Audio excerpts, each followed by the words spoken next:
Bonjour Sandra, comment ça va après cette longue période de confinement et ce début de déconfinement? Comment tu te sens? Salut tout le monde. Et ben ouais, première semaine, on va dire, de déconfinement. Donc ouais, si ça fait du bien. Mais j'avoue finalement qu'il y a aussi une transition à faire.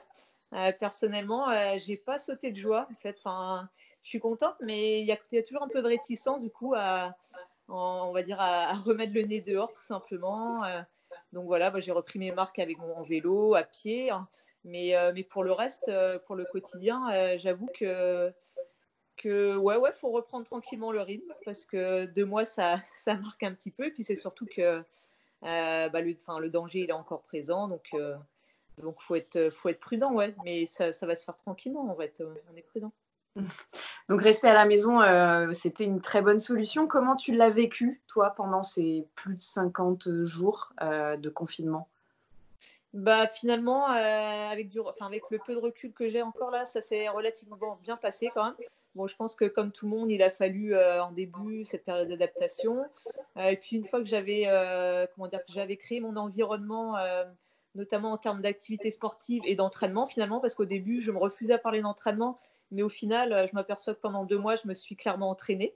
Donc ça c'est très positif. Donc ouais, j'avais aménagé mon environnement, pour être le plus efficace possible, pour faire les choses aussi différemment, mais bien faire les choses.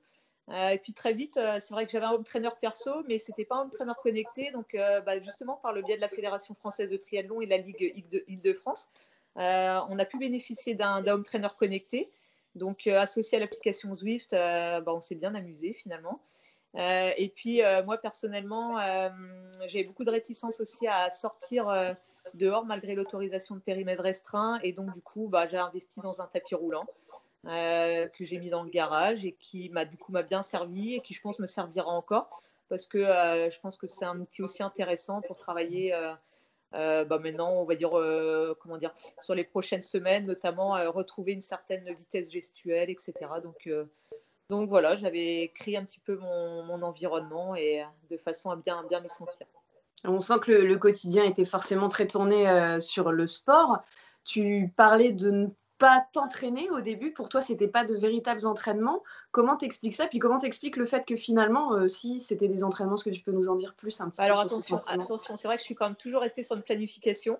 C'est vrai qu'avec ma coach Stéphanie Gros, moi, enfin, à aucun moment j'ai voulu dévier de cette ligne un petit peu. Enfin, j'ai voulu garder vraiment le cap.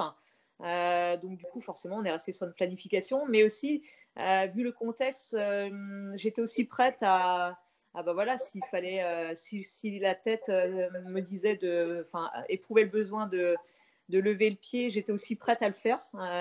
Donc voilà, il y avait un petit peu toutes les possibilités que je m'étais laissées dans la tête. Et puis au final, je m'aperçois que je suis sûre que si je reprends la planification de l'année dernière à cette époque-ci, je pense que voilà, j'ai effectué un vrai travail d'entraînement.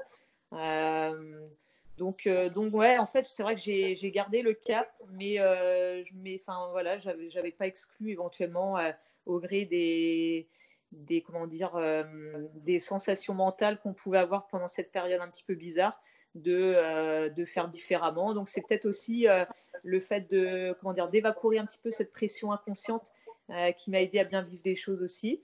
Et non, au final, c'est vrai que j'ai fait honnêtement, je suis contente de ce que j'ai pu faire en termes de planification d'entraînement. Maintenant, j'ai envie de dire, une planification, on en vérifie les bienfaits, on va dire, avec les résultats en compétition. Ça, c'est encore en pointillé. Mais ce qui était important dans un premier temps, c'était de bien vivre le truc. Donc ça, c'est fait. Maintenant, on verra pour le reste. Le sport a aidé, tu penses, à vivre cette période de confinement de la meilleure manière possible?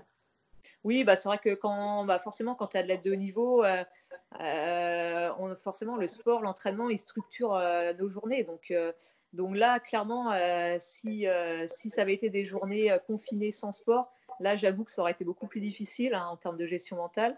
Mais là, finalement, le sport, il permettait de continuer à structurer mes journées, du moins. Et donc au final, c'est vrai que ça aide à gérer des fois les émotions qui peuvent être un petit peu bizarres voilà, avec cette période de confinement. Ouais. À quoi ressemblaient tes journées, justement? Et clairement, c'était toujours vélo ou course à pied ou course à pied vélo. Enfin, ça dépendait un petit peu comment dire, des axes dans chacune des disciplines. Donc, c'était tous les jours finalement. Je crois que je n'ai même pas regardé, je n'ai pas dû faire beaucoup de jours de repos. Mais enfin, j'ai fait des jours de repos, on va dire, tout à fait normaux en fonction des exigences des cycles de travail. Donc ouais, non, c'était tous les jours course à pied, vélo, sur le tapis. Et puis, c'est vrai que quand on a eu cette autorisation d'1 heure, pour des sessions à pied d'1 heure, je commençais généralement sur le tapis et je finissais dehors 15-20 minutes, histoire de prendre l'air. Parce qu'en fait, ce qui a manqué aussi, certes, on avait cette dépense physique, mais ce qui manquait, c'était le contact de l'air, enfin, tout simplement prendre l'air, cette bonne fatigue quand on rentre d'un footing qu'on a pris au grand air ou d'une bonne sortie vélo, ça manquait vraiment. Donc, c'est vrai que le fait de courir, ça permettait comment dire, de retrouver un petit peu ses sensations et puis de créer une bonne fatigue, on va dire. Et depuis le 11 mai, est-ce que tu prends plaisir quand même à ressortir un petit peu, au moins pour cette raison-là, peut-être pour aller courir? Ouais, c'est vrai que oui, j'ai apprécié. Après, franchement, pour l'instant, je ne cache pas que je suis vraiment en période de transition. Et il y a aussi le fait que les conditions météo ne sont pas géniales. Il y a beaucoup de vent. Et c'est vrai que, voilà, j'attends ce week-end parce que ce week-end, pour moi, ça va être le vrai démarrage des vraies bonnes sessions où il n'y aura pas de vent, il y aura du soleil, un peu de chaleur. Donc voilà. Mais non, c'est vrai que en plus lundi, je me suis retrouvée sur le home trainer. On avait beaucoup de vent avec de la pluie. Donc là, pour le coup, premier jour de déconfinement, c'était plutôt bizarre. Mais non, après, j'ai pris avec philosophie et en me disant qu'on a été capable d'attendre 2 mois, le reste, ça paraît facile, quoi. Pour toi, ce déconfinement, il sert uniquement à ça, à pouvoir rouler et courir un petit peu plus dehors? Pas encore, tu veux pas repartir dans une vie active, qui se rapproche de la normalité de ce qu'on avait avant? Non. Déjà, il y a cette histoire de périmètre de 100 km. Donc, moi, je sais que j'ai ma famille à 150 km. Donc, déjà, clairement, je ne fais pas partie des gens qui sont, on va dire, prioritaires pour voir on va dire, ses parents, son frère, etc. Mais non, c'est comme ça. Mais non, c'est vrai qu'au quotidien, je fais attention. Pour les courses, j'ai gardé ce système du drive que j'ai utilisé là sur le confinement. Non, c'est vrai que le quotidien est quand même assez particulier. Donc c'est vrai que pour le coup, là, les sorties quand même vélo et course à pied, finalement, pour l'instant, ce sont les seuls échappatoires où on est, comment dire, où on a l'impression de ne pas prendre de risques, en fait. Enfin, ouais. C'est important justement de ce côté risque, même si, il y a une porte qui s'est ouverte depuis le 11 mai avec ce déconfinement. Il ne faut pas non plus en profiter pour ouvrir toutes les fenêtres. On sent que tu es un petit peu, vraiment dans la bonne mesure, de ce déconfinement qui, aussi ne permet pas vraiment d'en faire plus, parce que, j'ai l'impression que c'est vraiment ce que tu ressens depuis le début de cette conversation. La maladie, elle est toujours là et il faut faire très, très attention. J'ai l'impression que ça, c'est très, très présent chez toi aussi. Ouais, c'est exactement ça. C'est-à-dire que là, pendant 2 mois, on a été, enfin voilà, les restrictions étaient grandes. Maintenant, comment dire, c'est de mettre aussi à profit cette période pour pas tout anéantir en fait, parce que j'ai envie de dire, voilà, on a été préservé pendant 2 mois, mais c'est du jour au lendemain, enfin, ça serait dommage on va dire, de gâcher cet effort collectif. Donc voilà, c'est important de revenir à la vraie vie parce que voilà, être 2 mois sous cloche, ça ne fait pas trop, mais c'est aussi important de comment dire, de éventuellement canaliser les envies qu'on a encore, hein. C'est sûr que de voyager, etc., ça va pas être pour tout de suite, mais on va y revenir tranquillement, mais sûrement. Mais enfin, il y a forcément une période de transition qui demande d'être vigilant, hein. D'être sage, la sagesse, c'est Exactement. important. Et ben, on va passer aussi aux questions des internautes qui ont eu le temps de se pencher aussi sur ton cas. Nous avons par exemple Yves Bianic qui aimerait savoir comment arrives-tu à gérer ta préparation sans savoir quelles seront les prochaines échéances. Alors, le calendrier est tombé maintenant. Il devrait y avoir une reprise du championnat de France des clubs de D1 le 20 septembre pour le duathlon. Donc, ça laisse quand même une échéance. Mais bon, c'est vrai que déjà, c'est loin. Et puis, pendant ce confinement, on n'avait pas cette information-là. Donc, comment tu as réussi à gérer cette motivation et cet entraînement? Bah, c'est vrai que cette gestion, elle s'est faite en plusieurs étapes. Finalement, au gré des annonces pendant le confinement, les premiers jours du confinement, on avait encore, on va dire, ce doux espoir de pouvoir éventuellement courir en mai, juin. Et puis progressivement, tout ça s'est amenuisé. Et puis on a vite compris que ça ne sera pas avant le mois de septembre finalement, puisque jusque ce que le calendrier fédéral soit officialisé. Et encore actuellement, j'ai envie de dire que je pense que entre mi-juin, fin juin, on y verra encore plus clair avec cette évolution du déconfinement justement. Donc ouais, il a fallu rester motivé. Après, en fait, je suis passée par plusieurs émotions parce qu'en début de confinement, donc il y avait encore cette espérance de calendrier, on va dire. Et puis moi, personnellement, je me sentais pas tout à fait prête dans le sens où j'ai été blessée une bonne partie de l'hiver à pied. Donc du coup, je reprenais à peine en course à pied. En vélo, j'avais assuré, on va dire, un bon minimum quand même. Quoi que pour la petite histoire, j'ai quand même fait un mois de home trainer en février en vélo. Donc là, le home trainer, j'en ai quelques kilomètres au compteur. Et on n'a même pas fait 6 mois dans l'année 2020. Quoi. Donc, enfin voilà, bref, petit aparté. Et voilà, maintenant, la motivation, en fait, je la tiens voilà, dans le nouveau calendrier qui a été donné. Et puis tout simplement aussi au fait que cette période de confinement, clairement, je l'ai mise à profit pour me remettre à niveau physiquement. Donc ça, c'est agréable de retrouver des sensations à pied, puis à vélo, de continuer le travail. Donc voilà, j'espère comment dire, qu'il y aura une deuxième partie de saison. Rien n'est encore moins sûr, mais en tout cas, je fais tout pour être prête.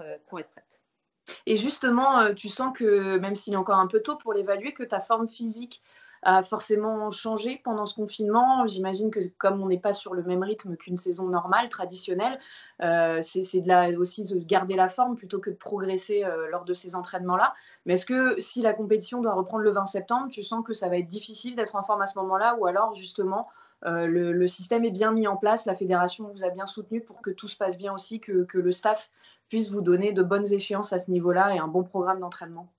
Non, sur ça, je pense qu'il y a vraiment une démarche très cohérente, on va dire, des instances fédérales, très cohérente, très prudente surtout, et puis beaucoup de comment dire d'adaptations, mais qui forcément étaient nécessaires vu le contexte. Maintenant, c'est aussi important de proposer des échéances aux athlètes.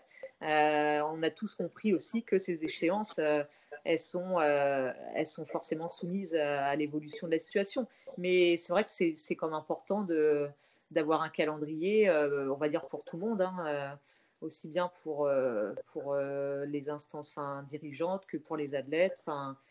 Donc non, c'est vrai que ça a été, je trouve qu'en France, on a quand même été très, très raisonnable de ce côté-là. C'est vrai que voilà, nous aussi qui faisons du vélo, que ce soit les triathlètes, les cyclistes, etc., on a tous montré en laissant nos vélos au garage pendant 2 mois que voilà, qu'on était des citoyens, avant d'être des sportifs, qu'on était des citoyens responsables. Donc ça, c'est important aussi. C'est vrai que sur ça, il y a eu une belle image quand même qui a été donnée. C'est vrai, bravo. Bravo à vous de l'avoir, tenu aussi. Même, tu le disais tout à l'heure, hein, vous aviez le droit de sortir 1 heure. C'est pas pour ça que vous en profitiez pendant, 1 heure. En tout cas, on sent, hein, que la motivation est restée chez vous. Alors, check-up, forme physique. Aujourd'hui, plus de blessures, ça va? Pendant ce confinement, tu pas tu pas été soumis à d'autres blessures? Non, je touche du bois, hein. Non, non, non, ça va bien, ça va bien. Bon, alors on a hâte que ça puisse reprendre, en tout cas que le rythme puisse s'accélérer pour reprendre, de la compétition, on l'espère donc le 20 septembre. Régis Marchand te demande: «Qu'est-ce qui t'a le plus manqué pendant le confinement?» Qu'est-ce qui m'a le plus manqué? Clairement, comme je t'ai dit au niveau de l'entraînement finalement, j'ai fait une belle planification, donc c'est pas ça qui m'a le plus manqué. Après je pourrais dire c'est plus les sorties à l'extérieur et tout, mais bon, une fois que j'avais pris le rythme du home trainer, ça se passait bien. Non, ce qui m'a le plus manqué, c'est le contact social en fait, comme beaucoup de monde je pense. Voilà, ces petits apéros voilà, qu'on pouvait se faire le vendredi soir avec mes copines de course à pied. Et bon, il a fallu passer en visio apéro, mais du coup, on a innové le concept. C'était pas mal aussi, mais bon, c'est mieux en vrai. Mais bon, voilà, c'était ce qui m'a manqué. Après, pour le reste, voilà, comme beaucoup de monde, je me suis adaptée, mais oui, c'était un petit peu ce côté social. Et on s'adapte aussi en prenant de tes nouvelles grâce à cette interview visio confinée ou en déconfinement. On n'en est pas encore là. Alors Régis voudrait aussi savoir quelle est la chose que tu as le plus appréciée à partir du 11 mai, à partir du jour du déconfinement. En fait, j'ai pas eu une grosse délivrance de quoi que ce soit. Franchement, je sais pas. Pour l'instant, je suis un peu mitigée. Après, c'est pas de la nostalgie quoi que ce soit. Je pense que c'est simplement humain, simplement besoin d'une transition, de repartir, voilà, de se remettre en état de marche.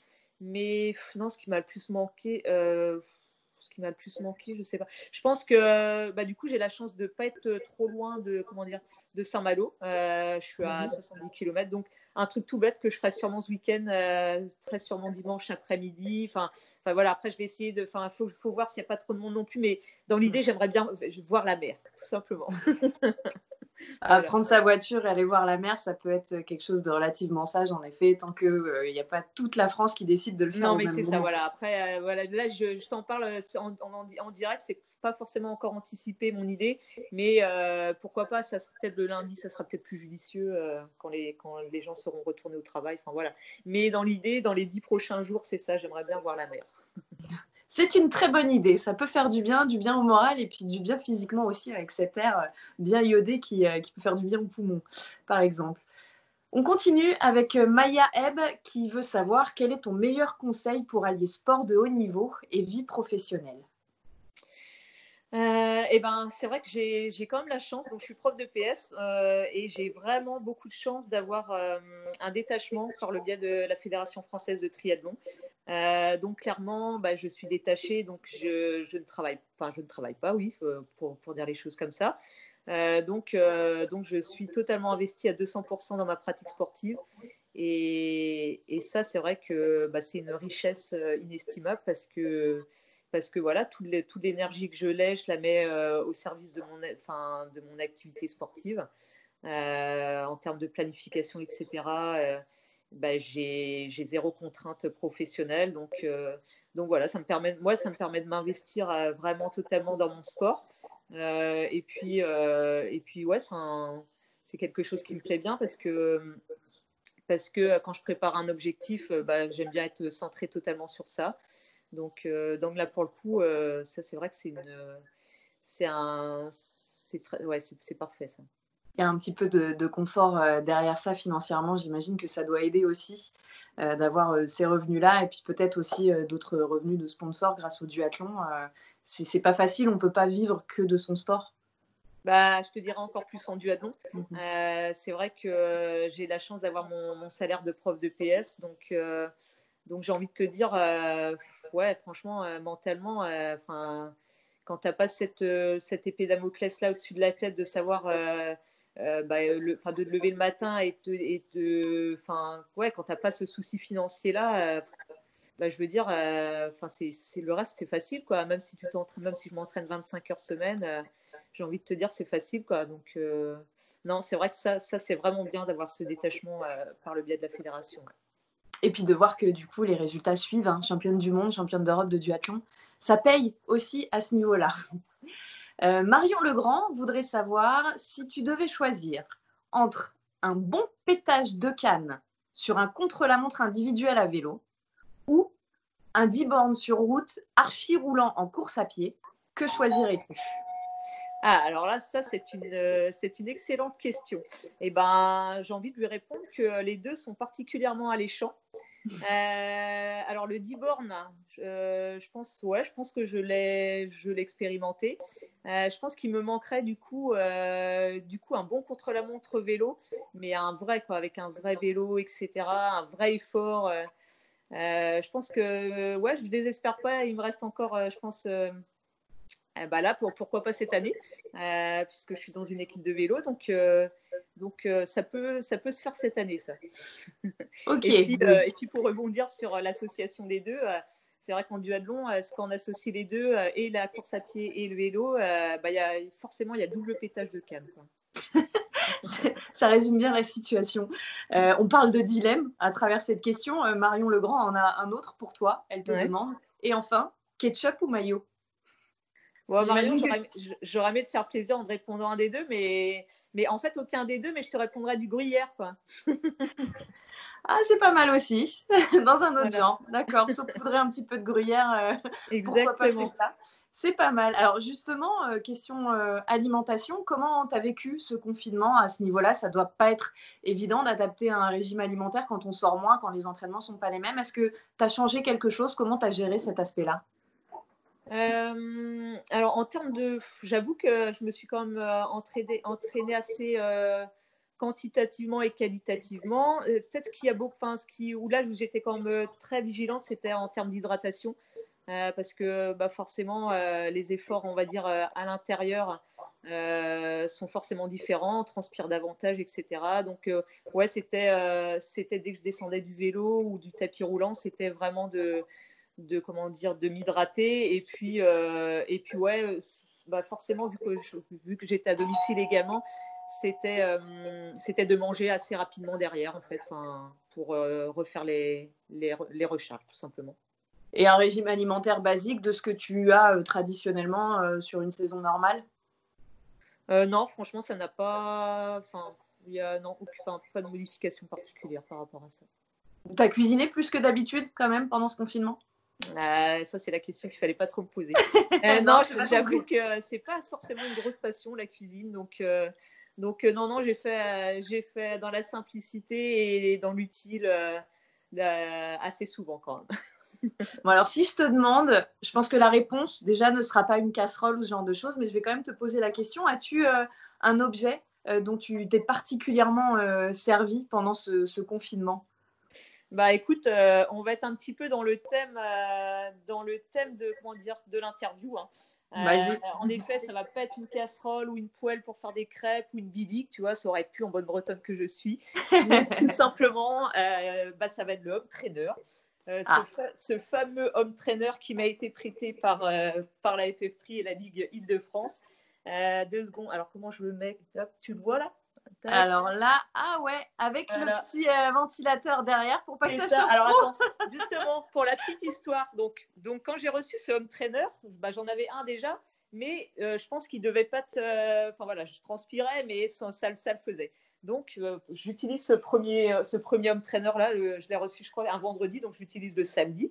Et là, mais je transpire, mais un truc de, j'avais jamais connu ça. Donc, du coup, je commande direct un premier ventilateur qui est ici, la tour là. D'accord. Okay. Voilà. Mais comme ce ventilateur, il est joli, hein, mais c'était pas suffisant. Et voilà, j'avais celui-là dans mon garage, donc le deuxième ventilateur là, un peu plus vieille école, mais tout aussi efficace. Donc j'avais 2 ventilateurs pour m'aérer l'esprit. Le package du home trainer. Home trainer plus de ventilateur, c'est le strict minimum. Pas mal, bonne astuce en tout cas. Ça permet de recréer un petit peu ce souffle aussi pour avoir l'impression d'être en extérieur. Ça peut être sympa. C'est une bonne astuce. Marie Lemierre, elle voudrait savoir, est-ce que le duathlon, d'après toi, pourrait être accessible à la pratique handisport? Un petit peu plus technique. Ouais, si, le duathlon, on a. Alors, bon, c'est vrai que le duathlon, de base, on est quand même pas une discipline olympique, donc on est, en termes de médiatisation, on est forcément un cran, voire plusieurs crans en dessous le triathlon, et donc forcément le duathlon, on va dire en para, l'est également. Donc, mais oui, il faut savoir qu'il existe des épreuves en duathlon para, toujours sous l'égide de la FF3. Fédération française de triathlon. Donc non, si Marie, si tu as des questions par rapport à ça, je pense qu'il ne faut pas hésiter. Je pense que tu trouveras, tu vas sur le site de la fédération, sur les réseaux sociaux aussi, ça marche bien.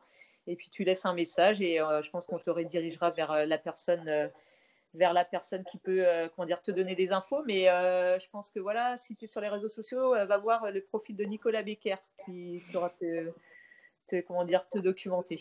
Qui est responsable du haut niveau en paratriathlon pour les équipes de France. En effet, lui, il a toutes les informations. C'est vrai, il ne faut pas hésiter à se renseigner. Merci pour ce beau message, Sandra. C'était aussi important de le faire passer. On peut pratiquer beaucoup, beaucoup de sports en handisport, dont le duathlon. Voilà pour Marie.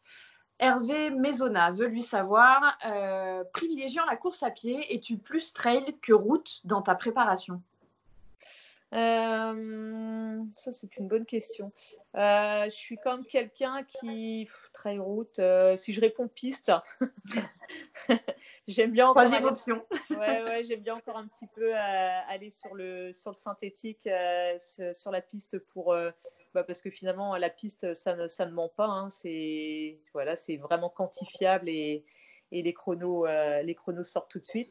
Après, voilà, pour tout ce qui est footing, etc., c'est vrai que j'essaye de varier les terrains, mais oui, quoi qu'il en soit, j'aime pas faire un footing intégralement sur route. J'ai la chance d'habiter, on va dire, en périphérie de Rennes et donc d'être assez rapidement à la campagne. Et donc, c'est vrai qu'entre les chemins stabilisés, c'est vrai que j'ai une petite forêt aussi avec ça permet d'avoir des chemins un petit peu plus souples et donc d'associer trail et route, mais trail, on va dire au sens basique techniquement, hein, pas trop compliqué, pas trop de cailloux, quoi. C'est bien résumé. Robert Thérault veut savoir que penses-tu de la bière après l'entraînement. On parlait de récup tout à l'heure. Es-tu pour ? Oula, là c'est un peu comme le chocolat en fait, quoi. C'est un peu comme ça nous arrange cette histoire, quoi. Mais bon, un petit de temps en temps, ça peut arriver. Non, mais c'est ce que j'allais dire. Tout est question de mesure dans la vie, en fait. Enfin, je veux dire qu'à aucun moment, je pense qu'il faut pas. Enfin, pour moi, quand on parlait de nourriture tout à l'heure, en fait, l'idée c'est vraiment pas de rester ou de créer une frustration quelconque. Maintenant, c'est vrai que oui, pourquoi pas une bière, pourvu que ça soit pas quelque chose de systématique et puis en quantité plus. Enfin, j'ai envie de dire si ça fait plaisir et bah oui, enfin, mais après c'est vrai que ouais, c'est important aussi de se faire plaisir et en gardant, on va dire, comment dire, avec modération. Voilà, exactement. Le message est passé. Évidemment, surtout quand on est sportif, forcément, encore plus modérément. Voilà. As-tu justement un moyen de récupération préféré ? Est-ce que tu as une astuce quand tu finis une séance d'entraînement ? Tu le disais tout à l'heure, beaucoup s'hydrater. Là, tu avais tendance à transpirer un petit peu plus. Est-ce qu'il y a d'autres astuces que tu peux avoir, une boisson de récup particulière ou autre chose ? Ouais, alors en boisson de récup, par exemple, là, c'est la boisson on va dire, du confinement en récup, c'était d'associer de la Saint-Thior avec un peu de jus de raisin. Voilà, c'est une pratique que j'ai appris, on va dire, avec mon équipe de vélo. Et puis, lorsque ça a tapé un peu plus musculairement, c'est pareil, c'est tout ce qui est, c'est ce qu'on appelle de la whey, en fait. C'est une boisson, on va dire, enrichie qui permet de reconstruire musculairement un peu plus rapidement. Et puis après, non, un truc tout simple aussi que je faisais et que je faisais pas forcément avant le confinement, mais que je pense qu'il serait bien que je garde, ça serait de prendre le temps pour au moins 10-15 minutes d'étirement, un peu stretching, tout simplement un petit retour au calme. Voilà, moi j'ai trouvé ça plutôt agréable d'avoir justement ce temps-là de faire ce genre d'activité. Donc, ouais, je vais essayer de le garder. Peut-être forcément, après, on revient vite dans le flot de la vie, mais c'est sûr que j'ai trouvé c'était des moments, ça permettait de se recentrer sur des trucs que j'avais déjà fait mais que je ne faisais plus. Donc, ça, j'ai bien apprécié, par exemple. Prendre le temps pour soi, même après un entraînement, c'est quand même un des bénéfices de cette période de confinement. C'est plutôt intéressant. Mathieu Jovin, lui, pour cette dernière question d'internaute, voudrait savoir quelle est ta plus belle victoire et quelle est ta plus grosse émotion sportive depuis tes débuts au collège ? C'est vrai que le sport est vecteur de belles émotions. Maintenant, c'est difficile d'en isoler plutôt une autre que plutôt une que l'autre, mais ouais, après j'ai eu plusieurs vies sportives aussi. Et non, là, si je me retourne, pour regarder un peu dans le rétroviseur, et j'ai la dernière grosse victoire, c'était l'année dernière au Championnat du Monde en Espagne. C'était mon 2e titre de championne du monde. Donc ça, c'était particulier parce que le premier titre remontait à 2014, donc ça commençait à faire un petit peu loin cette histoire. Et donc ouais, beaucoup d'émotions parce que entre-temps, pendant 5 ans, on passe par des hauts, des bas, etc. Et là, le jour J, tout est aligné. Donc voilà. Après, ce qui me plaît finalement, c'est ce genre de victoire où pendant la préparation, tu as réussi à aligner un petit peu toutes les planètes et où pendant la préparation, tout semblait, on va dire, facile. Non, c'est ce que j'aime bien, c'est ça, c'est construire ce genre de course. Et sur le coup, ça génère beaucoup d'émotions et ça donne beaucoup de grands moments en fait, c'est vrai. Alors, je vais être un petit peu révéler un petit peu plus ce qui aussi te permet d'avoir toute cette expérience. Tu as 40 ans aujourd'hui, donc un beau palmarès, tu viens de l'énoncer. Avec toute cette expérience, qu'est-ce que tu envisages pour la suite de ta carrière? Quels seraient tes prochains objectifs? Là, on va dire sur le court terme pour cette année, il y a les championnats du monde aux Pays-Bas début septembre. Pour l'instant, forcément, ils sont notés sur le papier, hein, mais voilà, on sait tous vu le contexte fragile. Ouais, en fait, c'est vrai que je prends plutôt les années une par une, je t'avoue. C'est-à-dire que le jour où j'aurai cette lassitude de l'entraînement, clairement, j'arrêterai. Où je ne progresserai plus, où je prendrai plus de plaisir à l'entraînement, où je verrai que physiquement, non, c'est plus possible, voilà. Donc c'est ce genre de choses qui me fera arrêter. Maintenant, je ne veux pas non plus continuer éternellement, c'est sûr, mais c'est vrai que je ne me projette pas trop. Et là, cette année, il y a le championnat du monde. Moi, l'année prochaine, je repartirai bien sur une autre année sportive à nouveau. Parce que là, du coup, avec la blessure, je sens que voilà, forcément, de toute façon, on va dire l'année, elle est quand même bien entamée. Ouais, non, c'est vrai que je prends les choses plutôt comme elles viennent. Mais ouais, voilà, en fait.